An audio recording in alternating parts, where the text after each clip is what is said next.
Biscuit சாப்பிட்றதுனால நமக்கு என்னெல்லாம் நன்மைகள் இருக்குது? எந்த பிஸ்கெட்டில் மைதா கம்மியாக இருக்குது? வாங்க பார்க்கலாம். Hello everyone.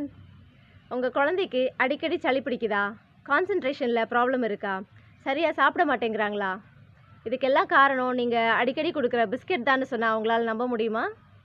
ஆனால் அதான் உண்மை.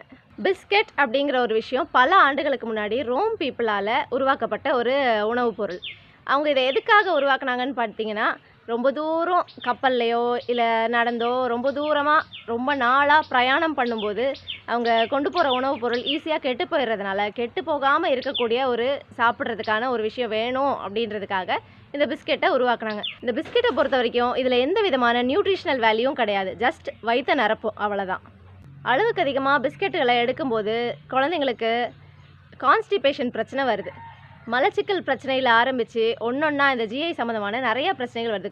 கான்ஸ்டிபேஷன் ரெகுலராக இருந்தாலே நம்ம டைஜஸ்டிவ் ட்ராக்டே டிஸ்டர்ப் ஆகும். ஸ்டார்டிங் ஃப்ரம் தி மவுத் நம்ம ஆசன வாய் வரைக்கும் நிறைய பிரச்சனைகள் கான்ஸ்டிபேஷனில் தான் ஆரம்பிக்குது. ஸோ இந்த மலச்சிக்கலை உண்டு பண்ணுறதுக்கான ஒரு முக்கியமான பொருள் நம்ம எடுத்துக்கிற பிஸ்கெட்டாக இருக்குது. இந்த பிஸ்கெட்டை டேஸ்ட்டாக மாற்றுறதுக்காகவும் அதோட ஷெல்ஃப் லைஃப்பை அதிகப்படுத்துறதுக்காகவும் அதில் ஆட் பண்ணக்கூடிய கெமிக்கல்ஸ், ப்ரிசர்வேட்டிவ், ஆடட் ஃப்ளேவர்ஸ் இது எல்லாமே குழந்தைங்களுக்கு ஒரு விதமான அடிக்ஷனை க்ரியேட் பண்ணுது. அதனால தான் அந்த பேக்கெட் ஓப்பன் பண்ணால் முடிக்காமல் வைக்க முடியறதில்ல. டெய்லி அவங்க சாப்பிட்ணுன்னு அவங்களுக்கு தோணிகிட்டே இருக்குது.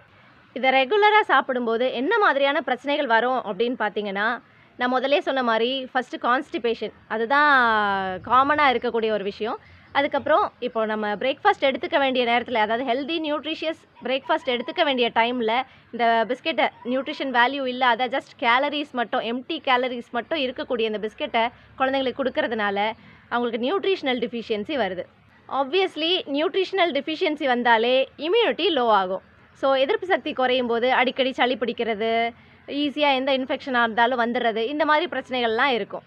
தென் ஒபிசிட்டி, வெயிட் ஓவராக போட்டுக்கிட்டே போகிறது. பிஸ்கெட்டை பொறுத்த வரைக்கும் அதோட மெயின் இன்க்ரீடியண்ட்டே மைதாவும் சுகரும். இந்த மைதாவும் சுகரும் நம்ம அதிகமாக எடுத்துக்கிற பட்சத்தில் நமக்கு வெயிட் கெயின் ஆகிட்டே இருக்கும். வெயிட் கெயின் ஜாஸ்தி ஆக ஆக டயபெட்டிஸோட ரிஸ்க்கும் ஜாஸ்தி ஆகுது. தென் அதிகமாக பிஸ்கெட்ஸ் எடுத்துக்கக்கூடிய குழந்தைங்களுக்கு பல்லு ஈஸியாக சொத்தையாயிரும். தென் ஹைப்பர் ஆக்டிவிட்டி, இதில் இருக்கக்கூடிய ஆர்டிஃபிஷியல் கலர்ஸும் இந்த ஃப்ளேவர்ஸும் மற்ற கெமிக்கல்ஸும் குழந்தைகளுக்கு ஹைப்பர் ஆக்டிவிட்டியை உண்டு பண்ணுது. முக்கியமாக ஃபேமிலியில் டயபெட்டிக் ஹிஸ்ட்ரி இருக்கக்கூடிய குழந்தைகளுக்கும் சரி, இல்லை ரொம்ப ஓவர் வெயிட்டாக இருக்க குழந்தைங்க, இவங்களுக்கெல்லாம் கொடுக்காமல் இருக்கிறதே நல்லது. இந்த மாதிரி அன்வான்ட் டேஸ்ட்டுக்கும் ஆர்டிஃபிஷியல் ஃப்ளேவர்ஸ்க்கும் நம்ம குழந்தைங்க அடிக்ட் ஆகாமல் பார்த்துக்கணும்.